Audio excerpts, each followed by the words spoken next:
Paulo, aplausos para a defesa da liberdade que fez o presidente Bolsonaro e assustadora, temerária a postura do governador João Dória, mas isso não parece ser um caso isolado, né? O que eu acho mais curioso nisso tudo é que se você invertesse os papéis, dada a narrativa da mídia e tudo, dado o que se pensa sobre cada um, né, pelo menos no meio jornalístico, por exemplo, nas elites, todo mundo estaria acusando o presidente Bolsonaro de ser um autoritário, até um fascistoide, né? Então é muito curioso você observar esse duplo padrão. Veja, o H1N1, a influenza, até hoje mata milhares de pessoas todo ano. Existe vacina, há uma campanha de vacinação todo ano e toma quem quer. Aí o pessoal fala assim, o pessoal bolsonarista faz campanha anti-vacinação. Isso é um espantalho. Não tem nenhum bolsonarista, não é nenhum terraplanista fazendo campanha contra a vacinação. Aí o pessoal cita pólio, catapora, umas coisas que não tem nada a ver, que demoraram, aliás, anos e anos até desenvolverem as vacinas, né?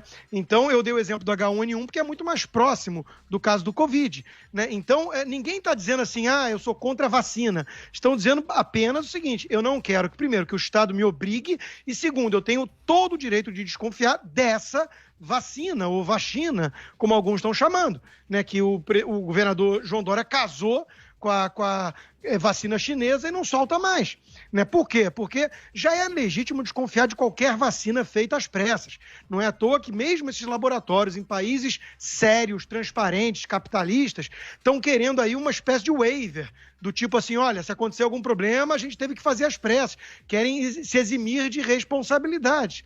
Porque é óbvio, como eu disse, vacinas de outras doenças levaram de 5 a 15 anos até serem desenvolvidas. Nós estamos falando de uma vacina feita às pressas. E no caso dessa chinesa, do João Dória, né, pelo país não só que causou a pandemia, é algo análogo ao sujeito que te rouba, tentar te vender o seguro depois, né? Como também por um país sob um regime opaco, sem nenhum tipo de transparência. Nós vimos a Johnson & Johnson e Oxford parando o processo de pesquisas por causa de um caso de sintomas. Alguém acha que isso é feito na China? Sério? Aí o pessoal fala, mas tem o Butantan, depois a Anvisa. Olha, parabéns a quem confia cegamente na Anvisa, eu não, né? Eu vi uma entrevista hoje com o médico, o doutor Alessandro Loyola, explicando exatamente sobre isso, né? Sobre a dificuldade de se obter uma vacina, e ele explica, inclusive, método a método, ele não confia sequer na de Oxford, por conta do método utilizado, e é temerário você falar em um governador querer impor isso. Então, parabéns ao presidente que saiu, uma vez mais, em defesa das liberdades, né? Enquanto que a narrativa que tentam encaixar é o tempo inteiro que ameaça as liberdades e a democracia vem do governo federal, enquanto que os governadores trancam a rua, prende comerciante, impõem vacina, esses são os defensores da ciência e da liberdade. É uma piada de mau gosto, né? Talvez o governador esteja absorvendo por osmose muita coisa da China.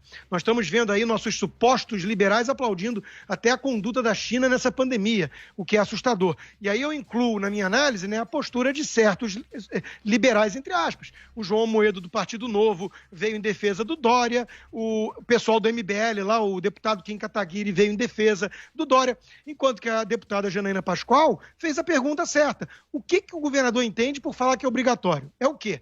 Vai obrigar adultos a tomarem como? Como exatamente? Né? Quem não tomar vai ter que ficar isolado em casa, vai ter que andar com um crachá de vacinação na rua. Quer dizer, o que na prática significa essa fala assustadora do governador João Dória? Ele precisa se explicar, porque ele ficar repetindo que vai ser obrigatório remete à China. E nós, no Brasil, não desejamos ser província chinesa, quero crer. Ainda mais em nome da liberdade.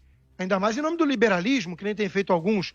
Então, tudo isso é muito ruim, é muito preocupante, mas não é um fator isolado. Desde o início dessa história toda, tem um lado mostrando mais apreço, né, às liberdades individuais, ao direito de escolha, e tem outro lado que, em nome da ciência, e usando como referência Átilas ou OMS, ou essas coisas que só erraram desde o início, querem impor na marra um certo comportamento, fechar tudo, prender.